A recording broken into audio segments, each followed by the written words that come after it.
본문 읽도록 할게요. 오늘 말씀은 누가복음 23장 32절에서 49절 말씀입니다. 화면으로 보면서 함께 읽어보면 좋겠습니다.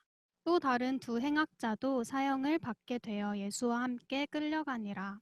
해골이라 하는 곳에 이르러 거기서 예수를 십자가에 못 박고 두 행악자도 그렇게 하니 하나는 우편에 하나는 좌편에 있더라. 이에 예수께서 이르시되 아버지 저들을 사하여 주옵소서 자기들이 하는 것을 알지 못함이니이다 하시더라. 그들이 그의 옷을 나눠 제비 뽑을세.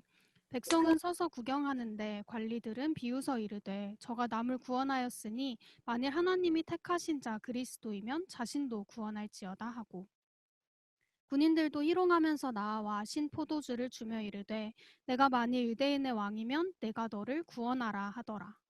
그 위에 이는 유대인의 왕이라 쓴 패가 있더라. 달린 행악자 중 하나는 비방하여 이르되 내가 그리스도가 아니냐 너와 우리를 구원하라 하되 하나는 그 사람을 꾸짖어 이르되 내가 동일한 정죄를 받고서도 하나님을 두려워하지 아니하느냐 우리는 우리가 행한 일에 상당한 보응을 받는 것이니 이에 당연하거니와 이 사람이 행한 것은 옳지 않은 것이 없느니라 하고 이르되 예수여 당신의 나라에 임하실 때에 나를 기억하소서 하니 예수께서 이르시되 내가 진실로 내게 이르노니 오늘 내가 나와 함께 낙원에 있으리라 하시니라.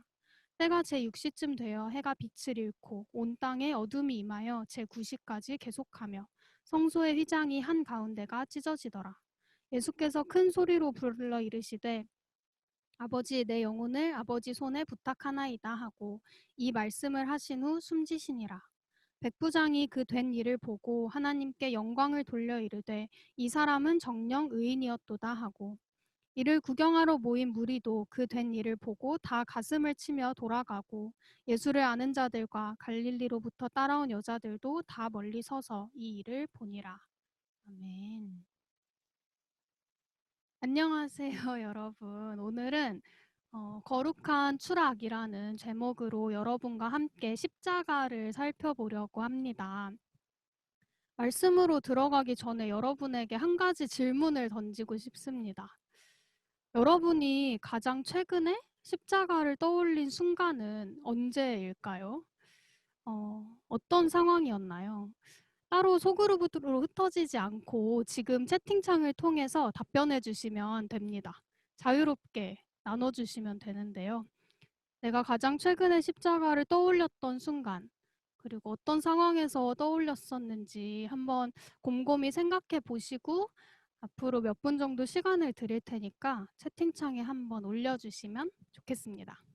채팅창에 올라왔어요. 함다혜 목자님께서 자기 부인하여야 할 때 진짜 힘들다 생각하면서도 예수님은 더한 죄인인 나를 위해 십자가에 못 박히셨지 하면서 뭔가 부끄러워졌어요. 승현 목자님은 신학교 과제 중 생각을 할 수밖에 없으시다고 합니다. 와, 십자가를 많이 생각하고 싶으시면 신학교를 가시는 걸 추천드립니다. 혜지 자매님은 찬양을 부르다가 가사에 십자가가 나와서 십자가를 떠올렸다고 하네요. 그리고 명준 형제, 화요일 파이어 메시지를 들으며 힘든 순간 속 제가 걸어야 할 수금은 져야 하는 십자가가 무엇일까 고민했었고 밤늦게 유튜브 보는 걸 잠깐이나마 결단했었습니다. 어제 무너졌지만요, 그래도 그 결단한 게 참 저는 귀한 것 같아요. 지금 당장 지켜지지 않더라도 또 오늘 밤에도 한 번 더 이렇게 시도해 보시면 좋을 것 같습니다. 겸손 형제도 적어줬어요. 정말 자격 없는 죄인인 나에게 예수님이 십자가를 통해 구원을 은혜로 주셨다는 말씀을 들었을 때 생각이 들었네요 하시네요. 우와, 죄송한 마음이 들었던 것 같다. 저도 지난 주일 찬양의 가사를 묵상하면서 떠올렸습니다. 제 교만함과 비천함을 벗고 예수님의 겸손함과 거룩함을 닮자는 가사말이었어요. 우와, 영도 형제도 찬양 가사를 묵상하면서 십자가를 떠올렸다고 하네요. 여러분 생각보다 되게 여러분의 삶 속에서 십자가를 많이 묵상하고 계시네요. 되게 깊고 이렇게 솔직한 나눔 너무 감사하고 이미 여러분 모두 눈치채셨겠지만 오늘의 말씀의 주제는 기독교의 핵심 오브 핵심 주제인 십자가입니다. 익숙한 본문일 수 있지만 우리 이 시간 겸허한 마음으로 함께 이 주제를 우리의 눈과 귀와 마음으로 바라보는 시간이 되면 좋겠습니다. 오늘 본문은 예수님께서 2명의 행악자와 함께 십자가에 못 박히시는 장면으로 시작됩니다.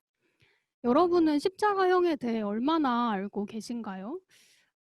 이 십자가형은 당시 로마 황제의 체제에 반기를 든 반란자들에게 내리는 가장 잔인한 형벌이었다고 해요. 형벌을 받을 범죄자는 수일 동안 말로 형언할 수 없는 고문을 당하고 어떤 자는 처형 장소까지 형틀을 메고 가서 거기서 양팔을 벌린 채 못 박힌 다음에 발 아래에 조그만한 나무 못으로 받쳐져 일으켜 세워집니다. 유대인 고문관이었던 한 장군은 십자가형에 대해 이렇게 증언합니다. 사지를 뻗고서 처벌을 받을 때 그들은 사형틀을 그들의 운명으로 받아들인다. 그들은 포박을 당하여 가장 뼈아픈 고통을 받으며 못 박힌다. 그들의 시체는 새들의 먹이가 되고 개들은 모질게 씹어먹는다. 십자가형은 그 과정이 잔인하고 고통스러울 뿐 아니라 굉장히 굴욕적이었습니다. 처형당하는 자는 벌거벗겨져 내거리, 극장안, 혹은 높은 언덕 이런 눈에 띄는 장소에 공개적으로 진열되고 고통 가운데 서서히 죽어갔습니다. 또한 대부분의 처형한 자는 매장하지 않고 그 시체를 짐승이나 맹수에게 먹이로 주었다고 해요. 이처럼 이 형벌은 당사자에게 완전한 굴욕과 수치를 주는 형벌이었습니다. 로마 시대의 이 잔인하고 치욕적인 형벌은 사회의 안전을 깨트리는 범죄자들과 또 사회적 지위가 낮은 천민 계층에게만 실시되었는데요. 이들은 사회를 구성하는 법 테두리 밖에 있는 자들이거나 인간으로서 권리를 상실한 노예들이었습니다. 한마디로 로마가 팍스 로마나 로마의 평화를 지키기 위해서 억압해야 했던 낮은 계급의 집단들이 이 형벌의 대상이었던 것이죠. 그러므로 일반 군중에게 십자가형을 당한 자들이란 사회적 질서를 어지럽혀서 응당히 처벌받아야 하는 그런 비난의 대상이었습니다. 과연 로마 시민에게만 이러한 인식이 있었을까요? 유대 사상 속에도 십자가형은 부정적인 의미를 지니고 있었습니다. 신명기 21장 23절을 보면 나무에 달린 자는 하나님께 저주를 받았음이니라 라고 기록되어 있습니다. 이렇게 사회적으로도 종교적으로도 끔찍한 이 형벌이 오늘 본문 속 예수님께서 받으신 십자가 형벌입니다. 도대체 예수님은 왜 이렇게 고통스럽게 죽으셨을까요? 바로 아버지의 뜻에 온전히 순종하기 위함이었습니다. 예수님께서는 이 땅에 탄생하신 순간부터 구약 성경에 기록된 수많은 메시아에 대한 언약을 성취하셨습니다. 처녀로부터 잉태되어 태어나신 것, 다윗의 후손으로 오신 것, 베들레헴에서 탄생하신 것 등등 예수님께서는 전생에 걸쳐 구약에 약속된 메시아의 모습을 하나하나 이루어 가셨습니다. 오늘 본문에 등장하는 십자가 처형 장면 또한 많은 부분 구약에서 예언된 메시아에 대한 그런 성취입니다. 예수님께서 행악자들과 나란히 십자가에 달리신 것은 그리스도께서 범죄자와 동일한 취급을 받을 것이란 이사야서의 기록의 성취였습니다. 이사야서 53장 12절을 보면 이는 그가 자기 영혼을 버려 사망에 이르게 하며 범죄자 중 하나로 헤아림을 받았음이니라. 그러나 그가 많은 사람의 죄를 담당하며 범죄자를 위하여 기도하였느니라. 또한 관리들과 군인들 그리고 행악자 중 한 명에게 조롱과 수치를 당했던 것도 시편 예언의 성취였습니다. 시편 22편 7절과 18절을 보면 나를 보는 자는 다 나를 비웃으며 입술을 비축거리며 머리를 흔들며 말하되 내 겉옷을 나누며 속옷을 제비 뽑나이다. 무엇보다 죄가 없으신 하나님의 아들이 세상을 구원하기 위해 피 흘리심은 구약 곳곳에 기록된 예언이었습니다. 이사야서 53장 4에서 6절을 제가 새 번역으로 한번 읽어드리겠습니다. 그는 실로 우리가 받아야 할 고통을 대신 받고 우리가 겪어야 할 슬픔을 대신 겪었다. 그러나 우리는 그가 징벌을 받아서 하나님께 맞으며 고난을 받는다고 생각하였다.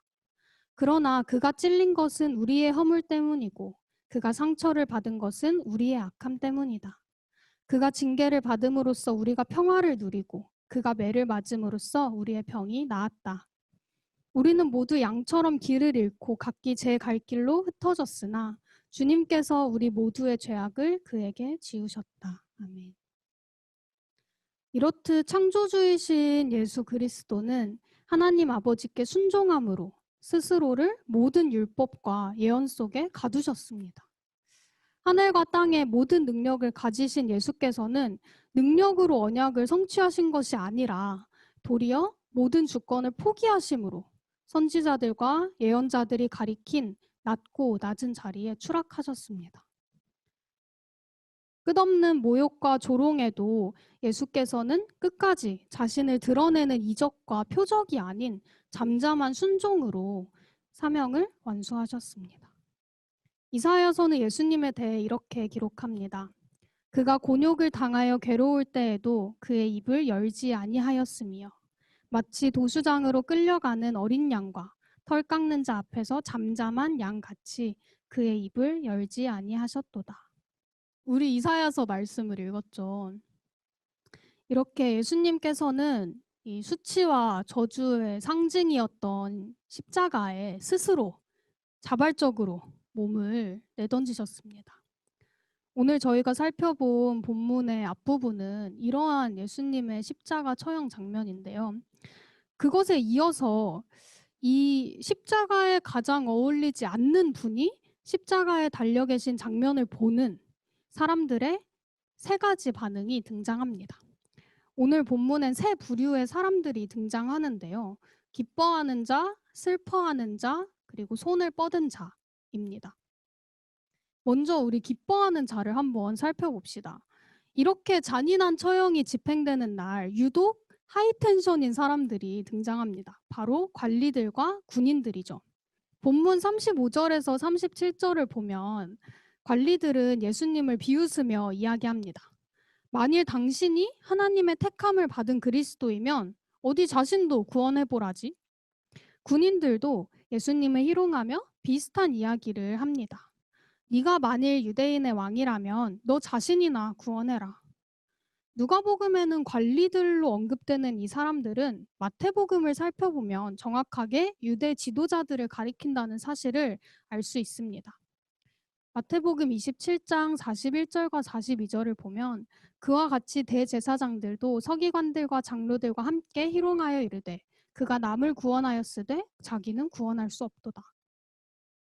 오늘 본문 이전에 저희가 누가복음 말씀을 통해 보았던 유대 지도자들의 모습을 한번 떠올려 보면 좋겠습니다. 예수님의 인기와 명성이 높아질수록 질투심에 불타오르던 이 모습. 예수님을 공경에 빠뜨리려다가 도리어 망신을 당하고 돌아가는 모습. 그리고 예수님을 체포해서 온갖 죄명을 붙이려고 악을 쓰는 이 모습. 이런 굉장히 불행하고 부정적인 모습을 우리는 봐왔죠. 그런데 오늘 십자가 앞에서 예수님을 조롱하는 이 유대 지도자들은 너무도 기뻐 보입니다. 이를 통해 알 수 있는 것은 예수님은 유대 지도자들의 인생에 큰 걸림돌이었다는 것입니다. 양심을 찌르는 예수님의 가르침, 하나님 나라에 대한 생소한 말씀, 소외된 자들과 함께하는 예수님의 행적들이 유대 지도자들에게는 자신의 평화를 깨뜨리는 것들이었습니다. 이미 잘 먹고 잘 살고 있는 나의 삶의 균형을 무너뜨리고 이미 누르고 있는 것들을 빼앗으려고 하는 그런 걸림돌이 바로 예수님이었던 거죠. 그러니 무슨 수를 써서라도 제거해야만 하는 대상이었습니다. 그런 이들이 어떻게 십자가의 참된 의미를 깨달을 수 있었을까요?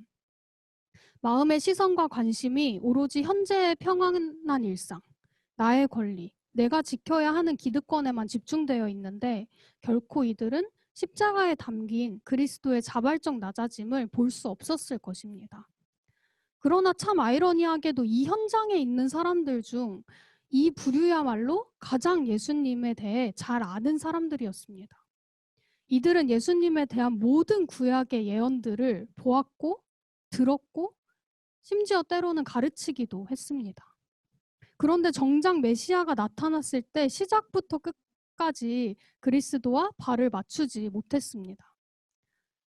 그러므로 아무리 말씀을 보고 듣고 가르치더라도 자신의 안락과 평화와 기득권에 눈이 멀어 그 말씀을 바르게 이해하지 못한다면 아버지의 뜻을 이루기 위해 죽기까지 순종하시는 예수님 앞에서 이렇게 터무니없는 기뻐하는 모습을 보이게 됩니다.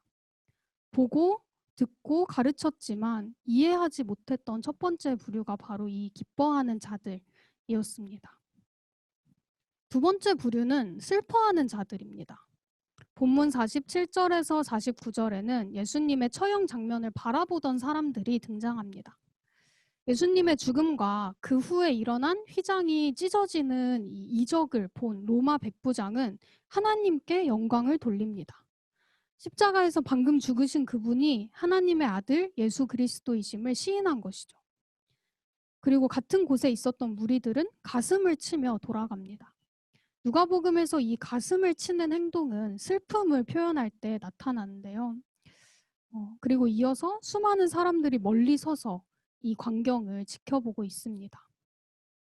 이 부류의 사람들은 유대 지도자들과는 달리 그리스도를 부인하지 않습니다.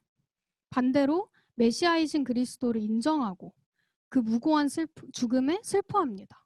왜냐하면 이들 중에는 예수님을 따라다니며 예수님의 가르침을 들은 이들도 있었고 또 많은 이적을 몸소 체험한 이들도 있었기 때문입니다. 요한복음에는 본문 49절에 언급된 여자들의 구체적인 이름까지도 기록되어 있습니다. 그런데 어쩐지 오늘 본문에서 누가는 이들을 예수님과 물리적으로도 심리적으로도 먼 거리에 있는 자들로 묘사합니다. 이들은 예수님을 보았고 들었고 또 체험을 통해 이해했지만 받아들이지는 못하고 있습니다. 그렇기 때문에 삶에서의 행동이 수반되지 않는 것입니다. 누가는 이들의 정적인 반응을 조명하면서 보고 듣고 이해까지 했으나 진심으로 받아들이지 못한 채 십자가를 그저 객관적 사실로 여기는 모습을 보여줍니다. 이들은 눈에 보이는 팩트는 분명하게 알고 있습니다. 그러나 마치 영화관에서 슬픈 영화를 본 것처럼 볼 때에는 몰입해서 눈물을 흘리고 극장을 나온 후에도 여운이 남고 이따금씩 생각도 나지만 결국 돌아서서 자신의 일상으로 돌아가는 것과 같이 눈앞에 펼쳐진 그리스도의 죽음은 이들에게 역사적 사실로서 머릿속에 각인될 뿐 실제 생활에는 아무런 영향을 미치지 않는 사건이 되어버립니다. 제가 몇몇 양들과 나눈 이야기를 소개해드리려 합니다. 이 이야기는 제가 팔로우하는 한 인스타 계정에 올라왔던 포스팅인데요. 한번 이야기를 들려드릴게요. 아주 악독한 주인 아래에서 일하던 두 노예가 있었습니다. 어느 날 옆 동네 부자가 와서 그 근방에 있는 모든 노예들을 샀다는 소식이 들려왔습니다. 그런데 이 부자는 아주 인자하고 착한 주인이어서 노예들을 전부 해방시킬 계획이라고 했습니다. 이 소식을 전해 들은 노예 A는 서둘러서 노예 B에게 달려가 소식을 전했습니다. 너 그 소식 들었어? 웬 옆 동네 부자가 와서 우리 노예들을 전부 사서 해방시켜준대. 우리는 이제 자유한 몸이야. 어서 가서 즐기자. 그러자 노예 B가 대답했습니다. 그 얘기 나도 들었어. 근데 너 지금 그걸 믿니? 허튼 소리 하지 말고 어서 이 일이나 좀 도와줘. 빨리 안 끝내면 주인한테 또 혼난단 말이야. 이 짧은 이야기에서 노예 B는 해방의 소식을 들었습니다. 또한 그 소식이 의미하는 바를 알고 있었죠. 하지만 나와는 무관한 이야기라며 받아들이지를 않았습니다. 두 번째 부류인 슬퍼하는 사람들이 바로 이런 사람들입니다. 그리스도에 대해 이해하고 있지만 거리를 둔 채 나의 구세주로는 받아들이지 않는 사람들인 거죠. 이어서 살펴볼 마지막 부류는 손을 뻗은 자입니다. 본문 40절에 등장하는 꾸짖는 행악자인데요. 본문에 등장하는 두 행악자와 예수님과의 이 대화 장면은 다른 복음서에는 자세하게 기록되어 있지 않습니다. 그저 두 명의 강도가 예수님의 좌우로 함께 못 박혔다라는 사실만 기록되어 있습니다. 그런데 오늘 누가는 두 행악자와 예수님의 만남을 아주 세세하게 기록합니다. 39절의 행악자 중 한 사람이 예수를 비방하면서 유대 지도자들과 동일한 말로 예수를 업신여깁니다. 이에 40절과 41절에 또 다른 행악자가 이 자를 꾸짖습니다. 죄인인 우리와 달리 예수는 아무런 죄가 없으시다는 걸 말하면서 말입니다. 구체적인 계기는 명확하지 않지만 이 행악자는 그리스도에 대해서 잘 알았던 모양입니다. 나아가 예수님을 향한 고백을 보면 이 사람은 그리스도의 정체, 곧 하나님의 아들이시며 장차 하나님의 우편에 앉아 다스리실 권능자임도 알았습니다. 여기까지는 두 번째 부류와 비슷합니다. 그런데 이 행악자가 그 현장에 있던 모든 유대 지도자, 군인들, 로마 백부장, 무리들, 심지어 함께 못 박힌 그 다른 행악자와 구별되는 이유는 바로 이후에 이어지는 간청 때문입니다. 나를 기억하소서. 이 행악자는 예수님의 바로 곁에서 예수님께 손을 뻗습니다. 나를 기억해달라고 간청합니다. 이제 점점 고통이 밀려오고 곧 죽음을 맞이하게 될 순간 이 사람은 예수님께 매달립니다. 이곳에서의 생은 끝나지만 죽음 너머의 영원한 삶, 하나님께서 통치하는 그 나라에서 부디 자신을 기억해달라고, 그리고 나를 죄로부터 구원하셔서 그 영원한 하나님 나라에 들어가게 해달라고 이야기합니다. 수많은 무리에게 예수님의 존재는 하나님의 아들, 진정한 의인이었지만 이 사람에게 예수님은 나를 구원할 능력을 가지신 하나님의 아들, 나의 영혼을 책임지실 수 있는 유일한 분이셨습니다.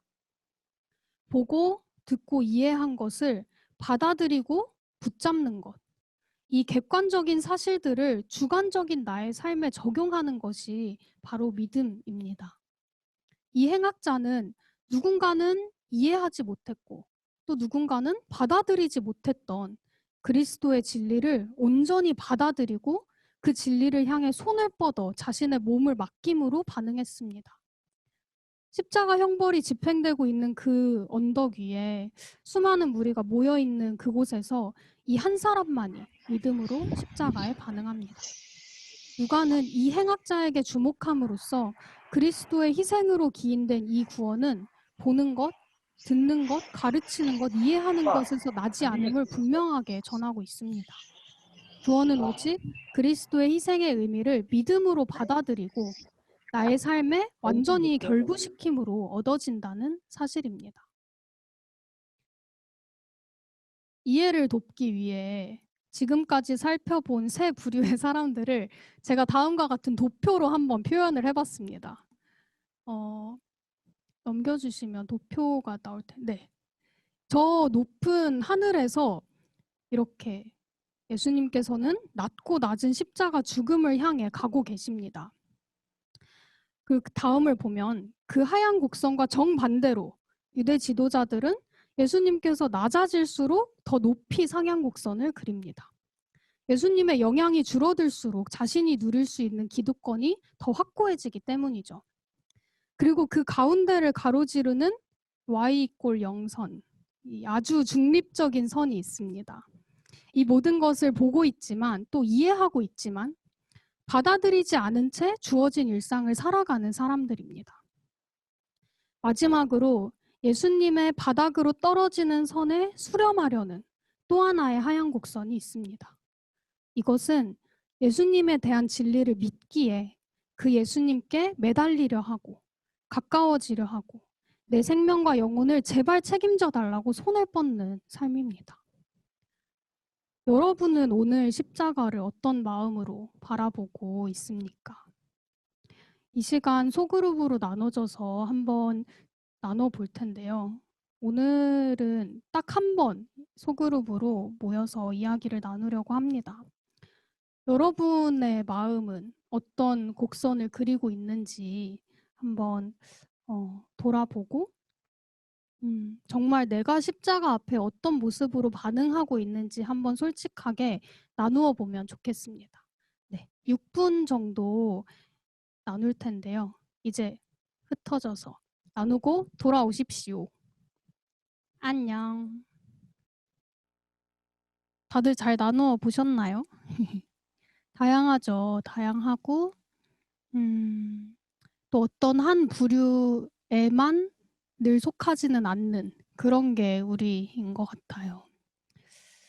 네, 말씀을 이어가겠습니다. 이렇게 십자가에 달리신 그리스도는 누군가에게는 걸림돌이었고, 누군가에게는 인상적이지만 와닿지 않는 이야기였고, 누군가에게는 붙잡아야 하는 진리였습니다. 그렇다면 과연 누가가 본문을 통해 드러내고 싶었던 십자가의 참된 의미는 무엇이었을까요? 예수님의 낮아지심의 결과를 함께 살펴보고자 합니다. 예수님의 십자가 희생은 두 차원의 결과를 낳습니다. 첫 번째는 법정적 차원의 구원입니다.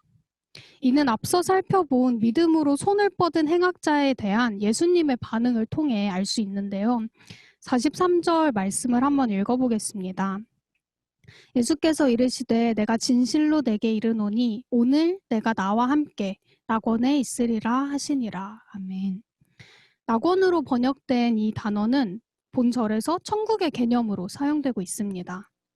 예수님께서는 이 행악자에게 낙원을 약속하셨죠. 이것은 곧 악행을 저지른 자였고 여러모로 지식과 믿음이 부족한 자였을지는 모르지만 그 진심 어린 회개와 믿음의 고백을 통해 하나님의 긍휼하심을 입어 의롭다 칭함을 받고 천국 백성으로서의 시민권을 소유하게 된다는 것입니다.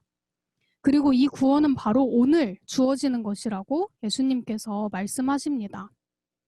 이 행악자는 자신의 죽음 이후에 하나님의 나라가 도래할 때 자신을 기억해 주실 것을 간청했지만 예수님께서는 오늘 그 영원한 생명을 약속하십니다. 즉 그리스도를 나의 구세주로 붙잡는 믿음은 우리에게 천국에 들어갈 수 있는 의인이라는 자격을 줄 뿐 아니라 오늘 내 현재의 삶에서 하나님 나라 백성, 의인으로 살아갈 생명을 준다는 것이죠. 앞서 이야기했던 악독한 주인 아래 일하던 두 노예의 이야기를 다시 떠올려 보면 좋겠습니다. 이들의 상황에 이것을 적용해 본다면 이 법정적 차원의 구원은 두 노예가 얼마 동안의 노예 기간이 남아있던 혹은 갚아야 할 빚이 얼마나 남아있던 상관없이 완전하고 영원한 자유를 이들에게 선포하는 것입니다. 노예라는 신분이 즉각적으로 사라지고 이제는 자유인이라는 새로운 신분이 주어지는 것인데 그 효력이 지금 그 옛날 주인의 집에 발을 들이고 있는 순간부터 유효하다는 것이죠. 예수님의 십자가 희생의 두 번째 결과는 관계적 차원의 구원입니다. 본문 44절과 45절에는 예수님께서 십자가에 달리신 지 3시간 후에 제6시부터 일어난 이적이 기록되어 있습니다. 먼저 3시간 동안 온 땅이 어둠에 덮입니다. 본문에 기록된 유대인의 시간 제6시는 우리가 생각하는 낮 12시입니다. 그러니까 예수님께서 십자가에 달리시던 날 낮 12시에서 오후 3시까지 온 땅이 어둠에 덮인 것입니다. 어둠은 히브리적 사고로 봤을 때 하나님의 심판을 상징하는데요. 대표적으로 애굽에서 모세가 이스라엘 백성들을 인도에 나오기 전 하나님께서 애굽에 내리신 9번째 재앙이 이 어둠의 재앙이었습니다. 그러므로 지금 세상에 대한 하나님의 진노가 해골 언덕을 가득 채운 어둠을 통해 나타나고 있는 것입니다. 이뿐 아니라 성소의 휘장이 찢어지는 이적이 일어납니다. 이 휘장은 예루살렘 성전의 성소에서 지성소로 이어지는 휘장을 가리킵니다.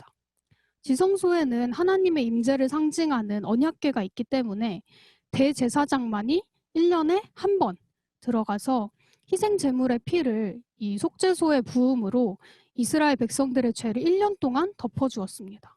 그리고 또 1년이 지나면 이걸 반복해야 하는 거죠. 그런데 거룩함을 보존하기 위해 철저히 구별했던 이 휘장이 완전히 찢어져 버립니다. 이것은 과연 어떤 의미일까요? 잠시 저의 이야기를 나누려 합니다.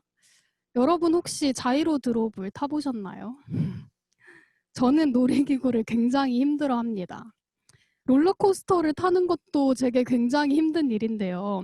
어떤 부분이 힘드냐면 직선으로 빠르게 달리는 것은 괜찮습니다. 안전바를 이렇게 양손으로 움켜쥐면 조금 참을만 하더라고요. 근데 제가 못 견디는 것은 이 달리던 롤러코스터가 360도 혹은 720도로 회전을 하는 그 후렌치 레볼루션과 같은 그런 놀이기구입니다. 그 찰나의 무중력 상태는 아무리 안전바를 꼭 잡아도 또 숨을 참아보려고 해도 도저히 견딜 수 없었습니다. 그런 제가 대학교 2학년 때 자이로 드롭을 탔습니다. 친한 친구의 꼬드김에 넘어가서 제 인생 마지막 자이로 드롭을 탔는데요. 타보신 분들은 아시겠지만 상공에 대롱대롱 달린 채 서서히 높은 곳으로 이렇게 올라가다가 쿵 하고 이렇게 추락합니다. 저는 그 첫 번째 추락을 잊을 수가 없습니다. 순간 심장이 멎는 듯 하면서 아, 인간이 이렇게 죽을 수도 있겠구나 라는 생각이 이렇게 뇌리를 스쳤습니다. 그 후는 잘 기억이 나지 않습니다. 선택적 망각인 것 같아요. 왜 이야기를 꺼내냐면 저는 과학과 사실 친하지 않아서 한 물체가 높은 곳에서 떨어질 때 발생하는 그 과학적 원리에 대해 잘 모릅니다. 높으면 높을수록 그 추락의 파장이 커진다는 것은 깨진 휴대폰 액정을 통해 알 수 있었던 것 같아요. 근데 정확히 어떤 원리로 이게 이루어지는지는 잘 알지 못합니다. 그런데 자이로 드롭의 경험을 통해 원리도 알지 못하는 이 추락이 어떤 느낌인지는 이제 조금 알게 된 것 같아요. 다시 예수님의 이야기로 돌아가서 왜 예수님의 십자가 죽음이 임박하자 휘장이 찢어진 것일까요? 사실 예수님은 탄생부터 이미 굉장한 추락을 경험하셨습니다. 시공간을 초월하시는 하나님이 수많은 한계를 지닌 인간으로 오신다는 것, 그것도 작은 동네의 한 허름한 마구간에서 태어난다는 것은 제가 아무리 자이로 드롭을 여러 번 탄다고 해도 감히 느낄 수 없는 추락일 것입니다. 그런데 예수님의 죽음은 탄생 때보다도 더 초라하고 더 비참한 모습입니다. 그야말로 수직 낙하인 셈입니다. 그렇다면 이렇게 거대한 추락의 파장은 어떠했을까요? 이 거대하고 거룩한 추락의 결과로 성전은 철저히 파괴되고 하나님의 임재로 나아가는 완전히 새로운 길이 열렸습니다. 히브리서 저자는 이렇게 이야기합니다. 그러므로 형제들아 우리가 예수의 피를 힘입어 성소에 들어갈 담력을 얻었나니 그 길은 우리를 위하여 휘장 가운데로 열어놓으신 새로운 살 길이요 휘장은 곧 그의 육체니라. 완전한 하나님이신 예수께서 수직으로 추락하여 십자가에 달려 돌아가셨을 때 죄로 벌어진 하나님과 인간의 간극을 회복시킬 새로운 길이 비로소 열린 것입니다. 이제 대제사장을 통해서가 아니라 예수님을 믿는 믿음으로 누구나 하나님의 올바른 관계로 나아갈 수 있게 되었습니다. 이것이 관계적 차원의 구원입니다. 그 어떤 율법으로도 그 어떤 위대한 왕과 선지자도 회복시킬 수 없었던 하나님과의 관계가 그리스도의 거룩한 추락으로 완전히 회복되어서 이제 언제 어디에서든 하나님의 임재로 나아가는 길을 얻게 된 것입니다. 이는 오직 예수님만이 완성하실 수 있는 구속 역사였습니다. 인간의 차원을 벗어난 정도의 높이에서 인간의 차원의 밑바닥까지의 이 수직 낙하만이 이룰 수 있었던 대속이기 때문입니다. 여러분, 우리를 의롭게 하는 이 복음에 여러분은 감격하고 있습니까? 혹은 무뎌져 가고 있습니까? 십자가 구원의 감격이 여러분에게 생생하게 느껴지나요? 혹은 희미하게 느껴지나요? 어쩌면 우리는 우리가 믿는 예수님이 얼마나 높은 위치에서 군림하시는 하나님이신지를 잊은 건 아닐지, 혹은 예수님께서 얼마나 낮은 자리까지 추락하셨는지를 잊은 것은 아닌지 돌아봐야 하겠습니다. 그리고 그 거룩한 추락으로 얻은 하나님께 나아갈 수 있는 자유와 특권을 마음껏 누립시다. 말씀을 정리해 봅시다. 오늘 누가복음 23장 말씀을 통해 죽기까지 순종하신 예수님과 십자가를 대하는 세 가지 태도, 그리고 그 추락이 일으킨 놀라운 파장을 살펴보았습니다. 말씀을 맺으며 우리가 함께 기억하길 원하는 것은 믿음은 하나님의 주권적인 은혜라는 사실입니다. 또한 이 은혜는 예상치 못한 순간에 찾아오기도 한다는 것입니다. 그 누가 알았을까요? 이 해골 언덕 위에 모인 수많은 무리 중에 예수님과 함께 십자가에 매달렸던 한 행악자가 믿음으로 구원을 얻게 될 거라는 사실을. 이처럼 그리스도의 십자가 피 흘림이 기반이 된 구속 역사는 하나님의 지속적인 은혜로 완성이 됩니다. 그러니 아직 십자가가 믿음으로 받아들여지지 않는다면 하나님의 은혜를 간절히 구합시다. 그리고 정하신 때에 반드시 일하시는 하나님을 기다립시다. 우리는 십자가 앞에 믿음으로 나아가야 하고 매일 십자가 앞에 새로워져야 합니다. 구원의 확신을 얻었다 할지라도 그 확신한 것을 매일 새롭게 붙잡아 오늘 나에게 주시는 영원한 생명으로 채워져야 합니다. 저는 우리 서대문 공동체가 그리스도의 이 거룩한 추락에 믿음으로 반응하여서 날마다 구원을 누리는 자들로 가득한 곳이 되면 참 좋겠다라는 생각을 합니다. 오늘 말씀은 이렇게 마치겠고요. 바로 이어서 함께 기도를 하겠습니다. 가장 먼저 기도하길 원하는 것은 우리의 기도하는 마음 가운데 하나님께서 정직함과 겸손을 부어주시길 구하면 좋겠습니다. 기도를 통해서 우리의 마음속에 죄악들과 연약함이 낱낱이 드러나고 또 기도를 통해서 우리가 믿음으로 주께 손을 뻗는 시간이 되도록 이 시간, 이 기도의 시간 우리가 온전히 집중하여서 정말 그 하나님을 붙잡고 하나님께 매달리는 기도를 할 수 있도록 성령님의 도우심을 구하며 함께 기도하겠습니다. 사랑만 돌보네 어둠을 밝히시는 새벽별 방황하는 내 맘 주의 길 비추시네 나로 인함이 아닌 주가 행하신 일로 나의 행함이 아닌 오직 주로 인하여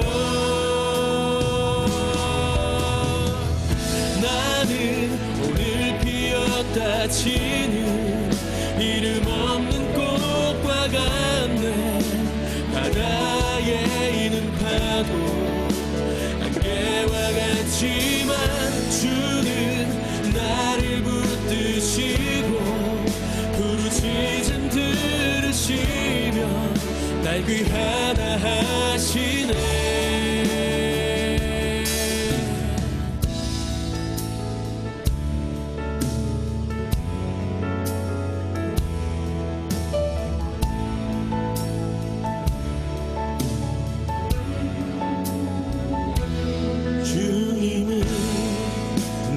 죄를 보시고 사랑의 눈으로 날 일으키시네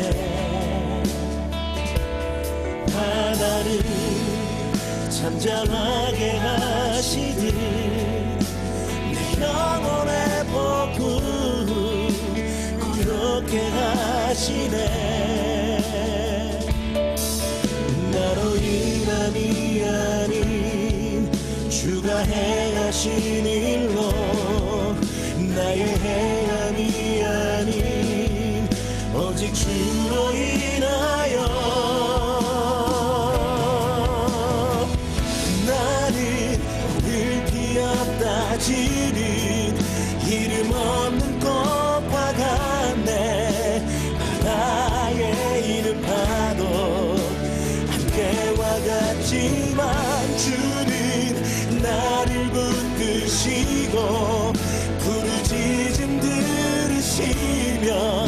날 위하라 하시네.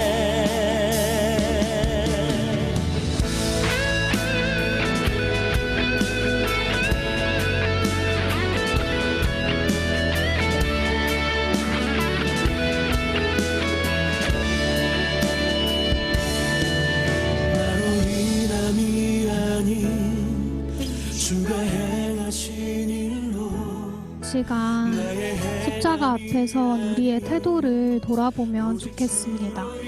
여러분은 지금까지 보고 들은 말씀에 어떻게 반응하고 있습니까? 우리가 진짜 하나님의 은혜를 간구하며 기도하면 좋겠습니다. 내 안에 하나님을 그 십자가를 향한 믿음이 없다면 간절히 그 믿음을 달라고 주께 구합시다. 혹은 믿음이 있지만 왜곡되거나 사그러진 감격만 남았다면 이 시간 그 높은 차원에서 추락하심으로 우리를 구원하신 십자가 앞에 새롭게 나아가 오늘 나에게 주시는 그 영원한 생명으로 채움받으면 좋겠습니다. 하나님 앞에 정직하게 그리고 뜨겁게 기도합시다. 이름 없는 꽃과 같네 바다에 이른 파도 안개와 같지만 주는 나를 붙드시고 부르짖음 들으시며 날 위하라 하시네.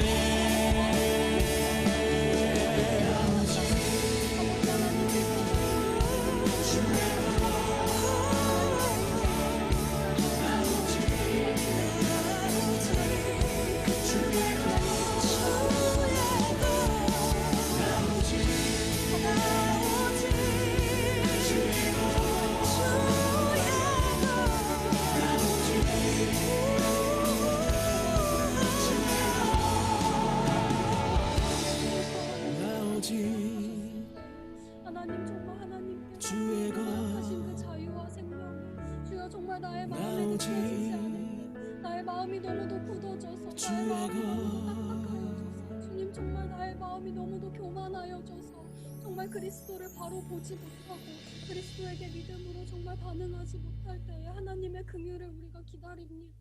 아버지 하나님 우리에게 정말 신실하신 은혜로 반응하시는 그 하나님께서 주여 정말 정하신 때에 우리를 만나시고 반드시 응답하시는 하나님께서 우리 한 사람 한 사람의 삶과 이 영혼을 만져주시옵소서.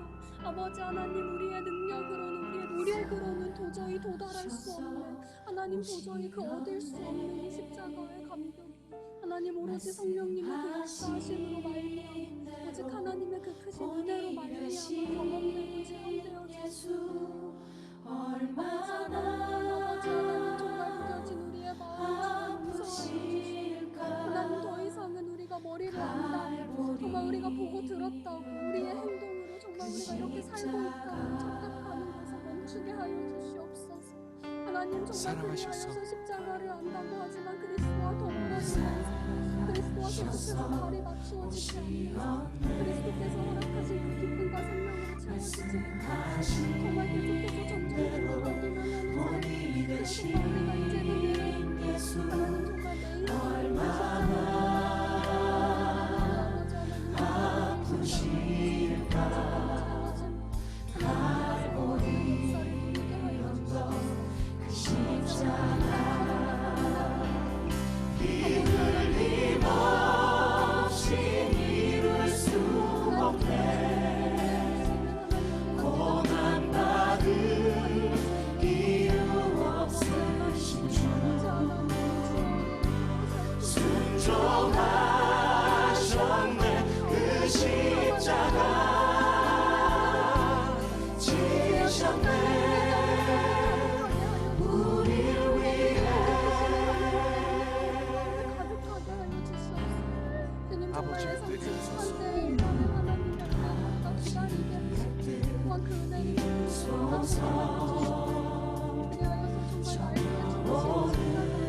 십자가 이들 힘없이 이룰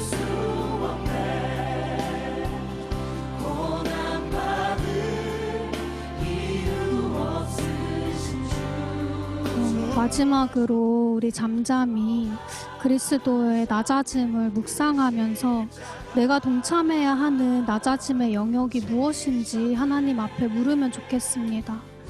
바라기는 정말 우리의 삶이 그리스도의 이 하얀 곡선에 수렴하는 삶이 되면 좋겠습니다.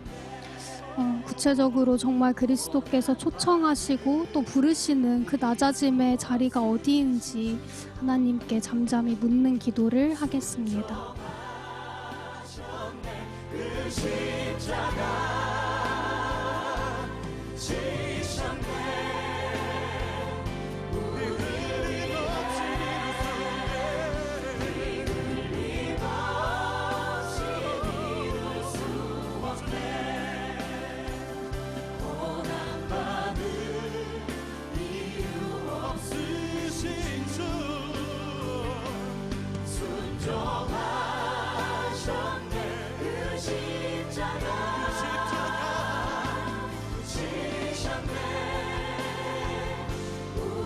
우리 함께 기도하며 나갑시다.